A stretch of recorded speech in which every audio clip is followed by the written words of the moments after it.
The following program deals with a controversial subject. The theories expressed are not the only possible interpretation. The viewer is invited to make a judgment based on all available information. What's going on, Midnight Watchers, and welcome to the Midnight Paranormal Society Show with your host, Mike Cardenas.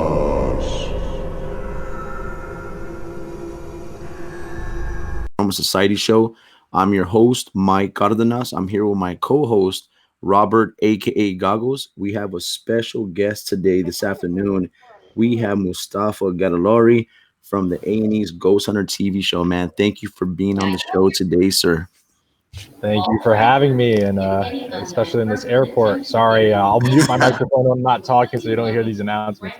Oh no, man, you're good, man. So real quick, man, for all our viewers, man, we like to make things real intimate for our viewers. So we call our viewers Midnight Watchers. That when they came on, they feel more at home with us. So for our midnight watchers who are watching right now, man, for those who know who you are, man, kind of give us a background. Who's Mustafa? You know, where are you from? You know, how did you get into the field? If you can kind of give yourself a background to the viewers of yourself. Yeah, sure. I'll do my best to keep it brief because as anyone who works on the show will tell you, I ramble and I never shut up. But rambling's good. Okay, I'm Mustafa Gatollari. I'm from Jersey, and I got into the paranormal when I grew up in a haunted house. It was like the first big house that my parents had ever purchased, and we were really excited about it. We had lived in a tiny, dinky apartment in Lodi, New Jersey, and parents are working class immigrant family from Eastern Europe, Albania, and we're Muslim. And we moved into this house. Very superstitious people. We did like all this, like my grandparents do this thing where, like, they break an egg on the house. It's like this whole thing. Wow. So we get in there, and I was about 4 or 5, and it was our first night in the house. And my mom was like making us dinner, and while we're eating, and she's like done cleaning the dishes, she walks into the living room, and all the boxes we had moved into the house, one side of the living room, were moved to the front door. Okay. And my mom flips out because nobody had moved those boxes. Nobody had gone into the living room because we were all eating dinner. And she's like, how do they all move here? And she starts speaking in Albanian to my dad. That's how I knew. Profanity. Some shit was going down. Like, you know, I'm like, oh, like they're talking the mother tongue, you know? So, like, I tried to listen in as best as I could. And sorry for this announcement. But I go in there as best as I could and try to listen. And my dad just kind of told her to be quiet, you know, because it was a nice house, and, you know, he put like a fat down payment on it, you know, cash under the mattress, all that kind of thing. So they had taken us upstairs to go to bed, and my older brother were in our bedroom. We were sleeping, and around, I don't know how late it was, but we start hearing noises from underneath us. Yeah. And I wake up, and I'm looking at my brother, and his eyes are wide, and I'm like, yo, do you hear that? And he's like, yeah. He's like, oh, let's go check it out. So we felt like the Goonies, you know, like we're going downstairs and we're walking in the hallway. And it was, I mean, dude, this house was fantastic. I love that place. We going down the stairway, and there's this big chandelier, and you got like the blue moonlight going through the windows and the front door, and you could see everything. And it sounds getting louder. We're going down the stairs, and our heart rate's going up. Like, what are we gonna find? And it was like what we saw was probably the last thing I was expecting, and probably the craziest thing ever. And it was a bunch of cabinets and drawers all opening and closing at different speeds at the same time, like something out of Poltergeist. It was nuts. And my brother and I just like sit there and we look at it, and we just look at each other. We're like, oh, this is awesome. And we were so stoked. And my mom came downstairs. She saw it. She made us go to bed. And after that, it was just like weeks and then months of like religious people coming to the house, doing prayers. There was a whole bunch of like crazy stuff that happened. And that's what started my whole paranormal journey. I kind of hated the idea of like ghosts, and they thought it was jinn. Muslims believe in jinn, like evil spirits. Yeah. They thought it was like a jinn in the house. I know what they are. Yeah, so you know about that, Mr. Monster Hunter over here, and that's awesome.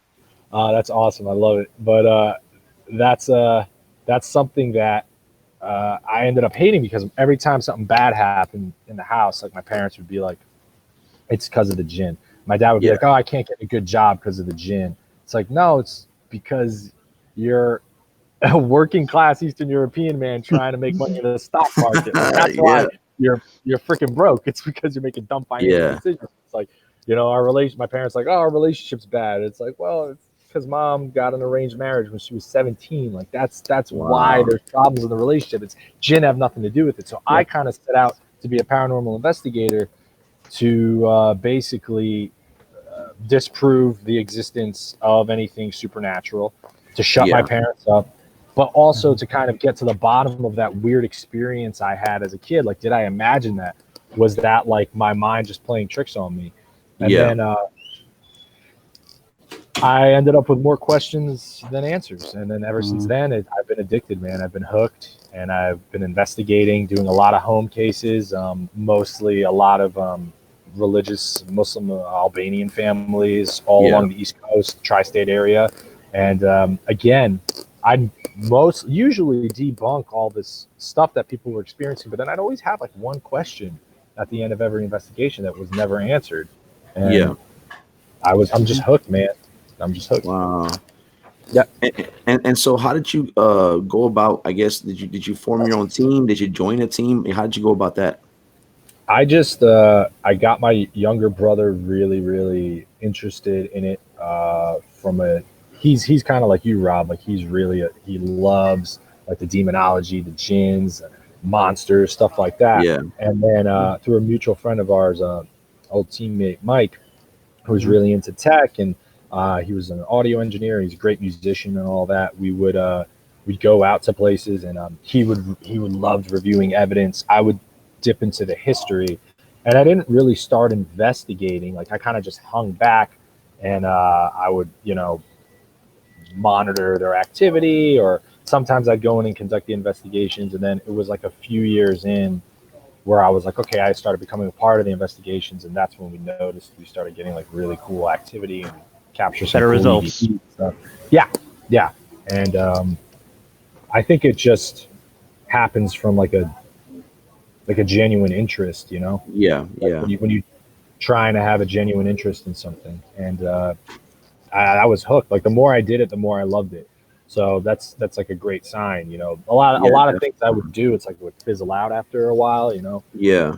But paranormal investigating is the one thing where I'm like, more. Like, manja. Like, I have to stop myself. Like, And so how did your family feel, man? Like, once you got to the paranormal field, and even more so once you got the call to be a part of the show, like, what your family think, or your friends or whoever?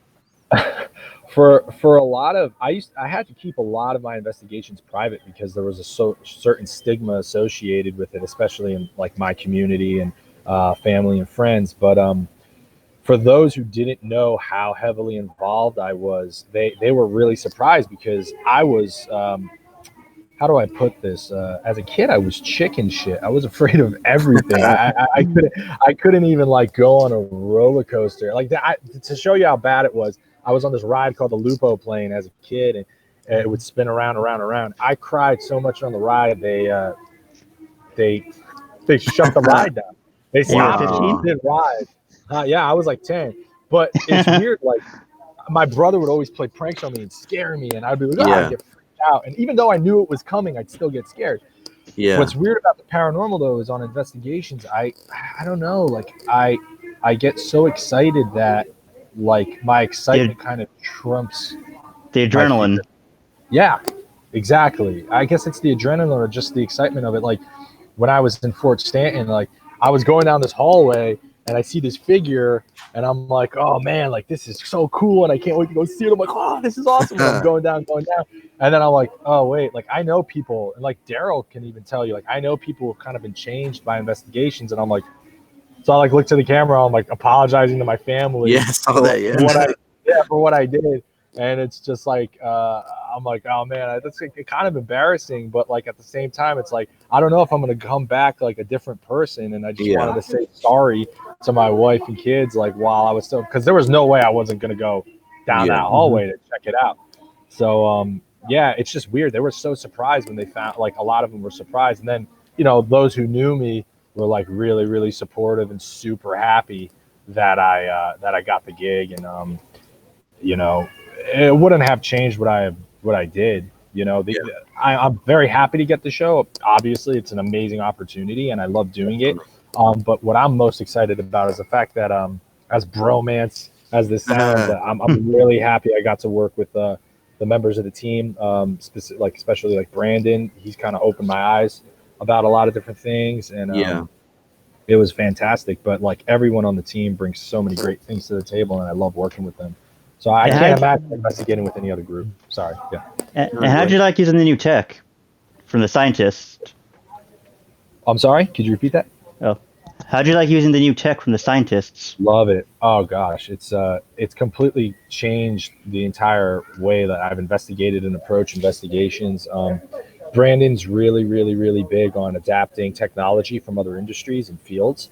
And what's really great about that is you can document environmental conditions. You know, I've been on ghost hunts before. You know, people will bring like the ghost box and it's a little flash. And there's a ghost, and I was like, I'm sorry, but there's no fucking way you can know that. Like, I don't like. I'm sorry. Like, you can tell when there's an environmental change. Yeah, that's cool. But like, to say that this box will tell you yes, no ghost, it's like, come on. Like, that's who developed this, and you made this in your garage. If you can tell me when a ghost is nearby and you have definitive proof of that, I would love to see that. You know, but I'm so proud of the fact that we use devices and equipment that come from other fields. Actual scientists.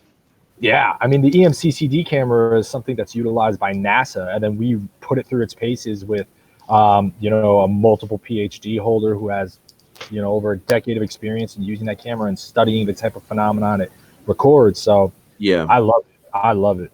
Yeah, definitely, man. Especially that shadow that y'all caught at the one location, bro. That was mind-boggling, bro. Fort Stanton, that comes out like electron multiplier. That was wild, man. See, what would have been more crazy, man, is because you know, in the part when Brian goes outside to see if there's anything going on, and Brandon's by himself. Can you imagine, bro, just standing there and him seeing with his own eyes that shadow just peeking out and then going back in? That would have been a trip. Because what's really cool, what I love most in the show, right, is like, and this is something that wasn't shown in Alaska, but like while Daryl and I were up there on that floor of the Halsingland Hotel in Haines, and he got that on his body cam, that like apparition peeking out twice. So what people don't know is at that time, what had happened was, sorry, I'm going to burp. You're good. Sorry. Okay. What happened at that time, in the span of 48 seconds, and this wasn't aired in the episode, Daryl and I both had a personal experience. Something charged Daryl. Yeah. Right before Daryl got charged, I started getting a tingling sensation in my arms. I couldn't move them. I was paralyzed for about 5 or 6 seconds. That's happened to me about like 2 times before. That's the exact thing that happened to the witness we interviewed in that spot. And he says he saw a man who looked like he was a staticky black and white kind of TV figure who grabbed him. It was an older man. Okay, this is where it gets really interesting. Sorry, I'm going to talk for a little bit, but no, go ahead, man. It's amazing. So I look to the camera while I'm having this experience, and I'm like legitimately pissed. And I was like, I'm fucking pissed off right now because I don't know if there's any way we can document what's happening to me, because I'm so sick and tired as a viewer of paranormal shows where people talk about having these experiences, but there's no proof to like back it up. While I'm having that experience, I also smell mothballs out of nowhere. One of our producers did. Okay. That's the same time we get the EVP of somebody saying, it's me, it's me. And before that EVP, Daryl says, I feel a tension in my lower back. When I'm listening back on the audio, there's a voice that predicts what Daryl's going to say. You hear a man, that same voice that says, it's me, says, I feel a tension in my lower back. And then Daryl goes, I feel a tension in my lower back. Then at that same time, we get pressure changes on the data logger. Yeah. And then seconds after that, Daryl gets the thing on his body cam, and then a motion detector goes off. And then you got the EMCCD camera in that same area that got the mist. So you have about 6 different devices. Yeah. On top of personal experiences, on top of a smell. Yeah. All happening within a 48-second window. Like that's insane, man. That's crazy. You know what I mean? And then we also experienced that same static on the first floor of the hotel when we got activity again. So it's like, it's nuts, man. That's insane. You should tell the producers to do an extended cut one day of all the stuff that couldn't get released. I told them, I released some of the stuff that we put in the Halsingland Hotel on that first floor. I put it on my Twitter. I uploaded it on YouTube. People can check it out if they want. Something really interesting, when I pan to my right, there's a room to the right of me. You start getting weird stuff happening on the FLIR and the EMCCD camera. I can't get that footage from the FLIR and EMCCD. I'll have to hit up the production studio because they own that. But the cell phone footage is mine. So if anybody wants to see it, it's on my Twitter. Okay. It's on my YouTube channel. You can check it out. I'll be interested to see what people see. I don't want to tell anybody what we saw. No spoilers. There's just you can look at it, and then if you see it, cool. It might be nothing, but I don't know, man. It just seems way too coincidental with all the series of events. Yeah, and see the one part of the episode when y'all got the shadow, when it was, I believe, you and Daryl, I believe, walking with the thermal camera, was it? When you were walking down the hallway and y'all saw it looked like a figure. When I saw that part, honestly, man, I was kind of like up in the air because kind of when Grant came in, he saw it. To me, I agree with him somewhat because I assumed when y'all were looking down that direction, I thought maybe it was like a reflection from the window. You know what I mean? That's what I thought it was. And then, that's when he finally stepped up and said something about it. So that was pretty cool. Well, yeah, I mean, we initially show. It's interesting about that is we initially showed that evidence to Grant, and Grant's like, that's freaking crazy, and he was like, that's nuts. I started looking at it some more and more. I went back in the room and I was like, I can't exactly replicate it, but I still thought that the window had something to do with it. So I'm like, we're not going to show it to the client. I was like, absolutely not. So we didn't do it. And then I went and I talked with Grant about it, and then we're like, okay. I brought him back up in the room with Daryl, and then we did it. And Daryl and I had a long conversation about it. He's like, I don't know, dude, because we couldn't recreate it exactly. But I'm like, we have such crazy evidence already. I was like, I don't want to pass something off to the client that, and say, hey, this could be paranormal, when I don't know. I was erring on the side of caution with it. Yeah, definitely, man. And kind of going back to adding about, how you have great chemistry with the team, that's definitely a blessing, man, the way I see it, because, one thing, like I told Brian yesterday, man, when you go into these investigations, right, it's like, excuse my language for those who are hearing, but shit gets very real very fast. You know what I mean? Things can hit the fan, and you have to be prepared, and you got to trust those who are around you. You know what I mean? If things go down, you need to know that whoever around you, you're going to trust they have your back through this. You know what I mean? And, thank God that, when you guys got called for the show, I mean, imagine you guys could have went and none of y'all got along. Y'all didn't like each other. You know what I mean? So thank God that y'all do like each other. That's a blessing for sure. Yeah. I can say, like, very, very confidently, everybody has differences of opinions, and we voice our opinions. Everyone's got a very, very strong opinion on the show, and I think that's what kind of makes it work so well. And no one's afraid to kind of voice that. But at the end of the day, we always come to a really, really great common ground, and we're not afraid to be like, I think this is stupid, and we don't hold back. We're not politically correct with one another, which I love, because that's how I know I can work with somebody. Because, like, if I have to worry about the words I'm going to use to communicate something to someone, it's not even worth it. Nightmare. But like with them, it's like right from the get-go. So I'm glad that shines through. Yeah, definitely. And what in your opinion, man, wholeheartedly, what do you think is the biggest misconception about individuals like yourself who investigate on TV? what do you think is one of the biggest misconceptions about what you I guys think a do? lot of people think it's all bullshit. I think a lot of people think it's all fake. I think a lot of people think that we're going in there to act, and I don't blame them. I mean, there's some shows out there. I won't get into specifics, but like there's some shows out there and some programs, even some YouTube channels where it's Yeah, like, I know you're full of shit, or like I know that you're not taking the evidence through the paces as much as you can. yeah, So the biggest conception I think is that people think it's faked, and you know, you're gonna have people who are constantly deniers, and you're never ever ever going to convince them. But I'll say myself, like just from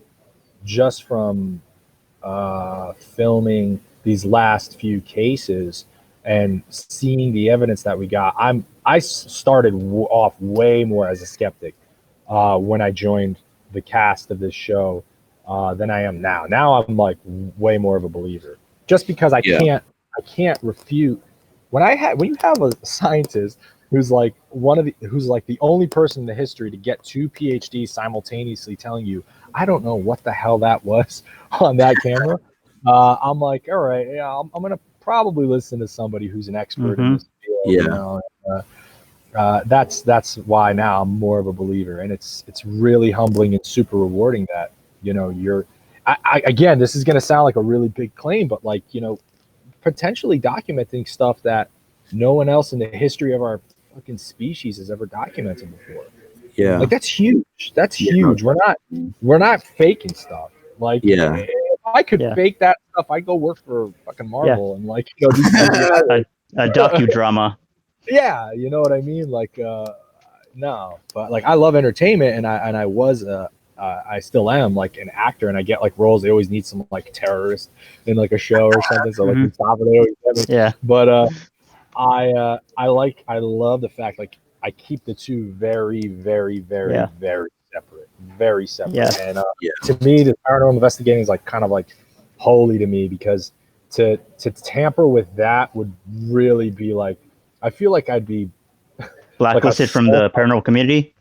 no, it goes deeper than that. I feel like I'd be betraying my childhood self, like yeah, just like really, really, like I feel like I would.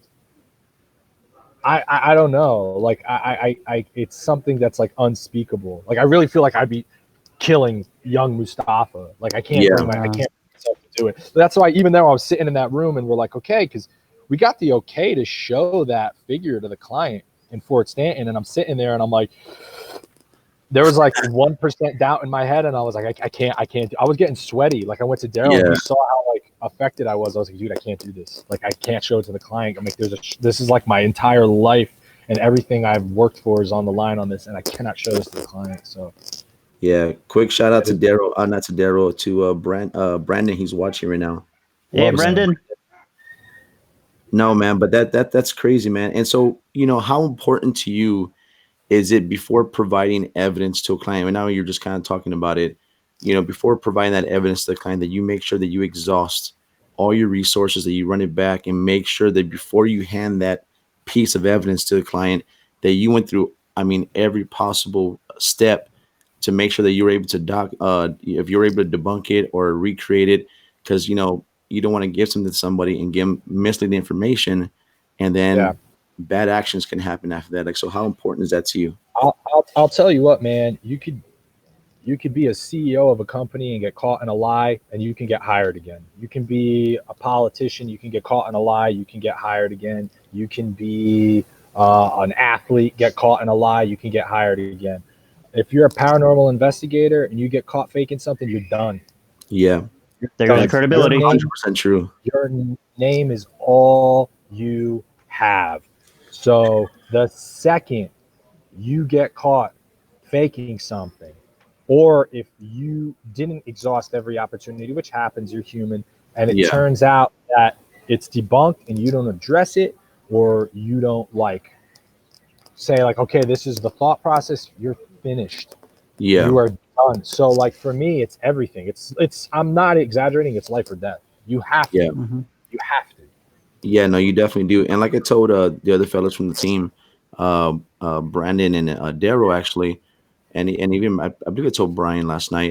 You know, there was a team who I met, and I tell people that in this field, you know, it's a fine line you got to walk as far as there's you have to ask questions that you normally wouldn't want to ask, because you don't know of what their experience is an actual occurrence, if it's mental illness. You just don't know until you got to ask these things. And when you go and you investigate, if you give the misleading information. There was a team who I know, who I'm not gonna say their name, but they gave misleading information to a family, and that family committed suicide.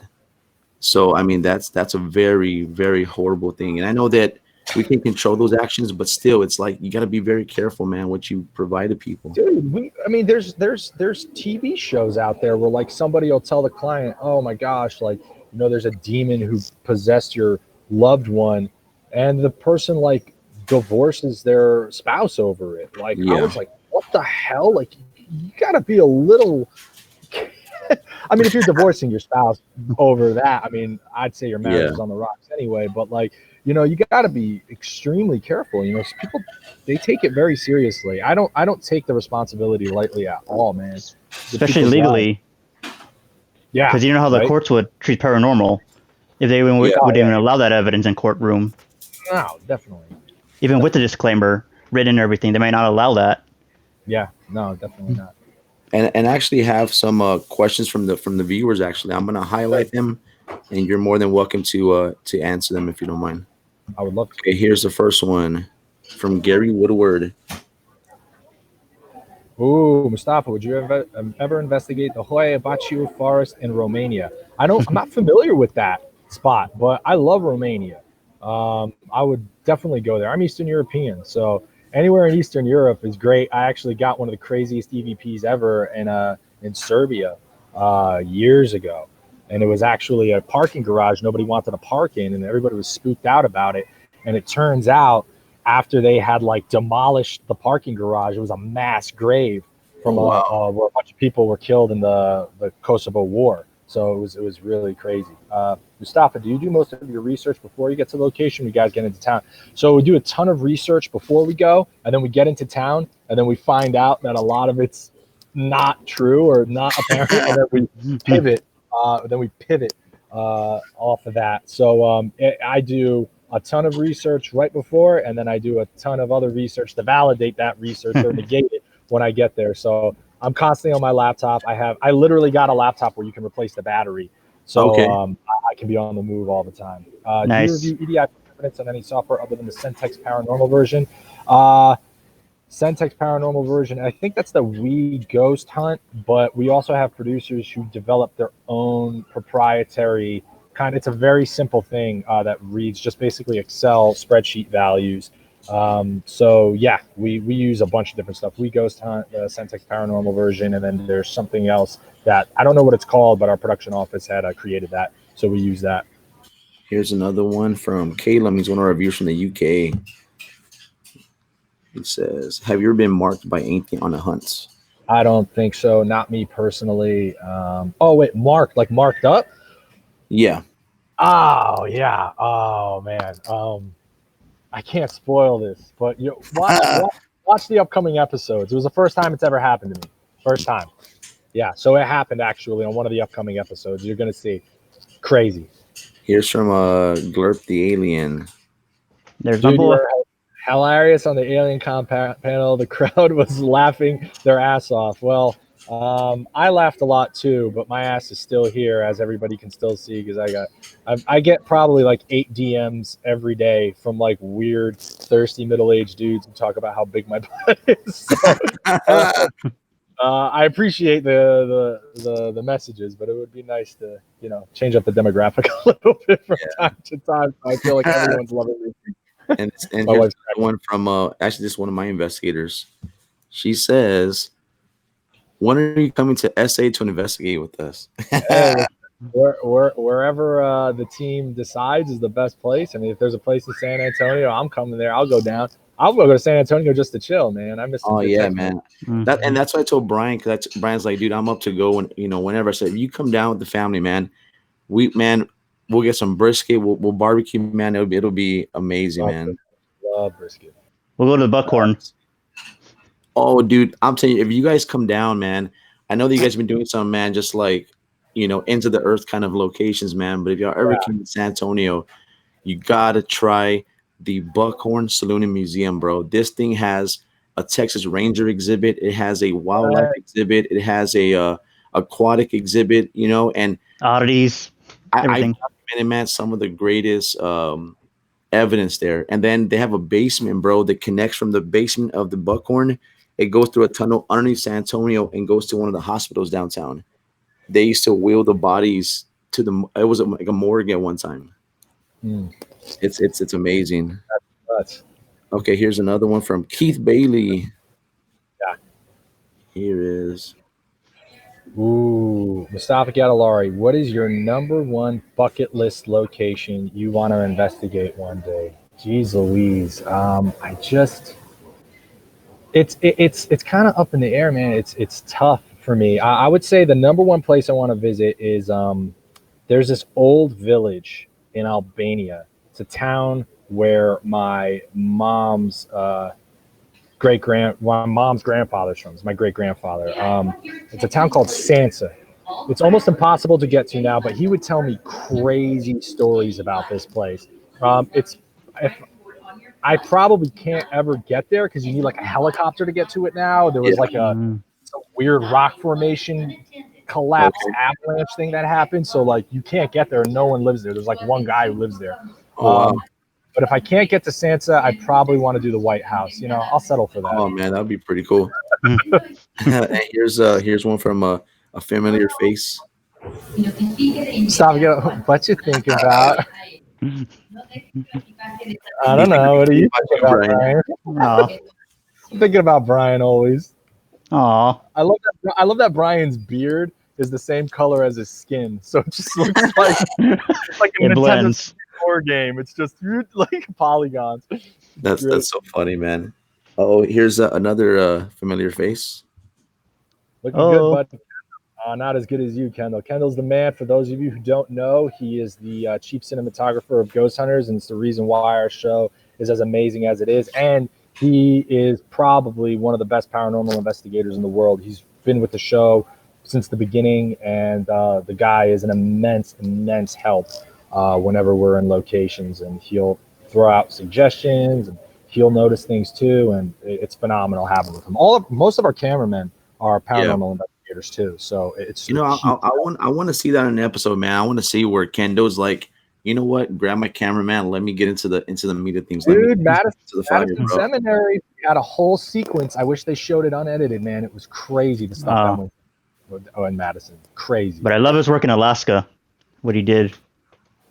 Dude, Alaska is, man, that's insane. Wait till you see Galena, Illinois on Wednesday. Dude, yeah, no. When I was watching you guys on the boat trip to the location on that boat trip, bro, I was like, dude, I would have been losing my mind on that boat. It's weird, like stuff like that doesn't. I don't know. I guess I just don't care that much about my own life. Like whenever it's like I'm just kind of like, all right. I'm the same.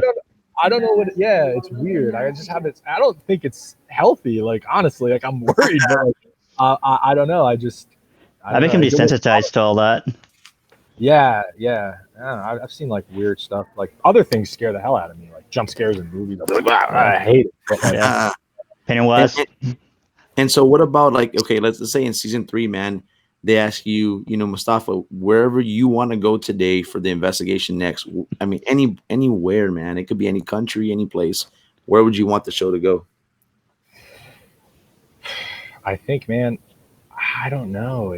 There's still so many places in the continental United States that I would really want to hit before I even think about other countries. I want to hit California more, man. I want to hit California.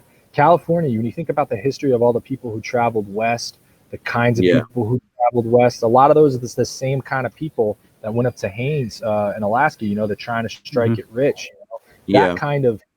That desire to succeed at all costs. I'm thinking if you want to think about spirits or entities that persist, I think that kind of energy that somebody has is like embedded into their DNA because they got something. To make that big change is something that I think transcends normal human experiences. So I want to do California, man. I want to do California. That's not bad. We got a question from Dory Wheeler. Let me get to the question. Here it is. Is there anything that scares you regarding the paranormal?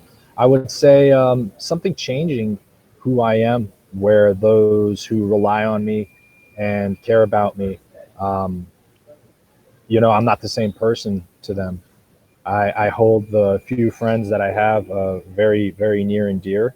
Those relationships are everything to me. And if I can't be uh, the person that they like and rely on, that's probably the thing that scares me the most. If I can't Yeah. be the same father to my kids, that horrifies me. I have nightmares about that. But other than that, no. Other than Kendall, that, he suggested this place. Chernobyl, that would be dope. Oh, there you go. That would be Radiation dope. suits. That was a crazy story. Guys, I'm just letting you know, I got about 10 minutes before I got to get on No my plane. problem. Yeah, no, Okay, that's cool, man. sorry. And so what if your kids, man, or your child, wanted to be in the paranormal field? How would you feel about that, man? Would you be supporting? Would you say, hey, you know what, man, it's Hell not for yeah. you?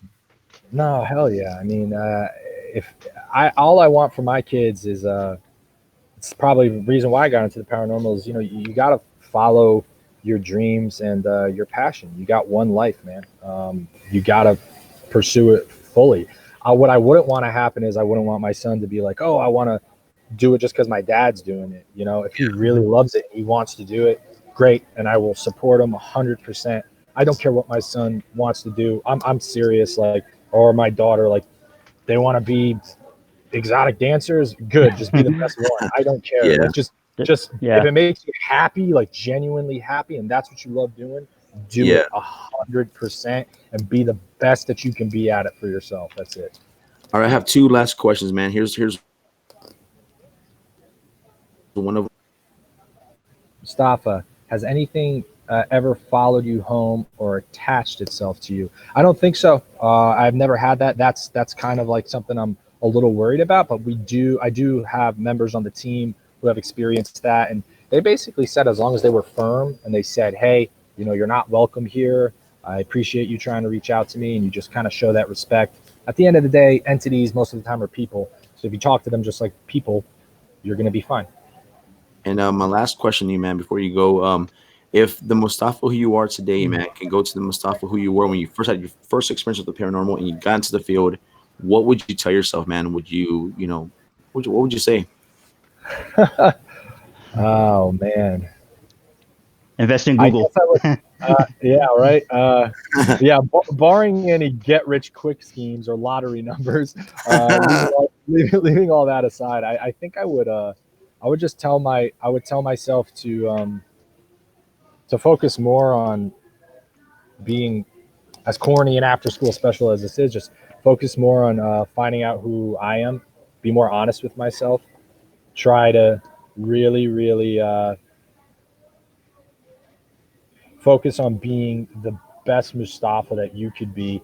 Um, I think a big thing that a lot of people try to do is, again, I know this doesn't sound related to the paranormal, but I promise you it is like people will try to live up to an expectation or an ideal that somebody has of them.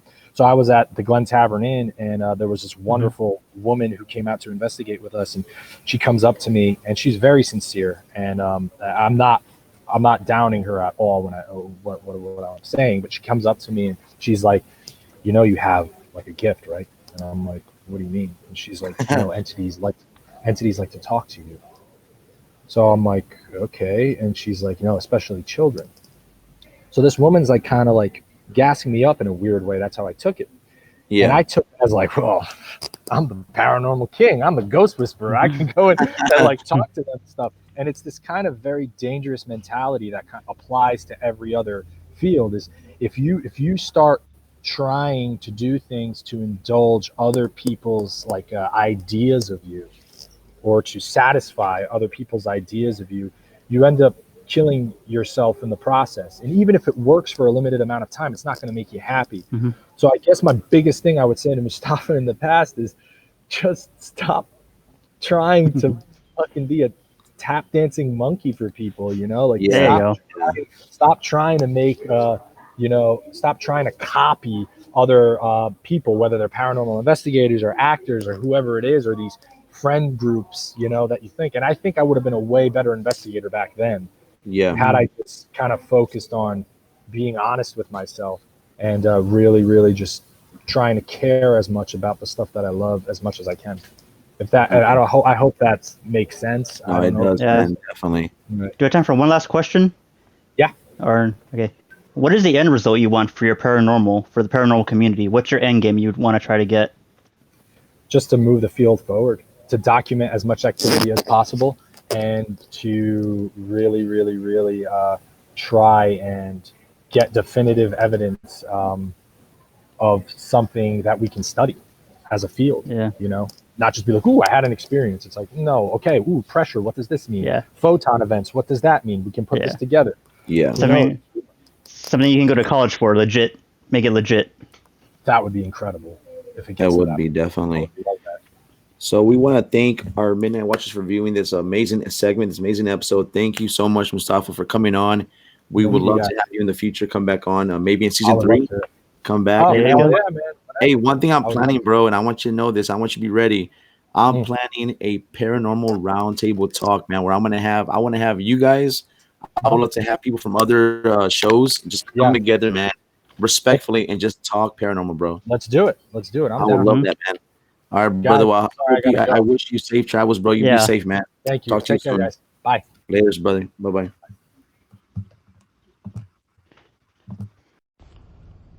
Hey Midnight Watchers, you now reached the end of the show. If you want to look at more content on Midnight Paranormal Society, look us up on Instagram at midnight.paranormal.society.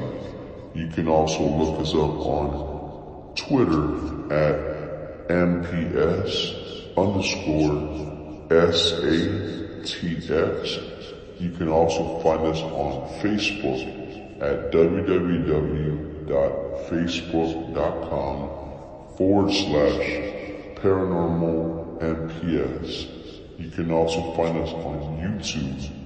Just type in Midnight Paranormal Society. Thank you for the love and support, and thank you so much for watching. See you on the next show. Bye-bye.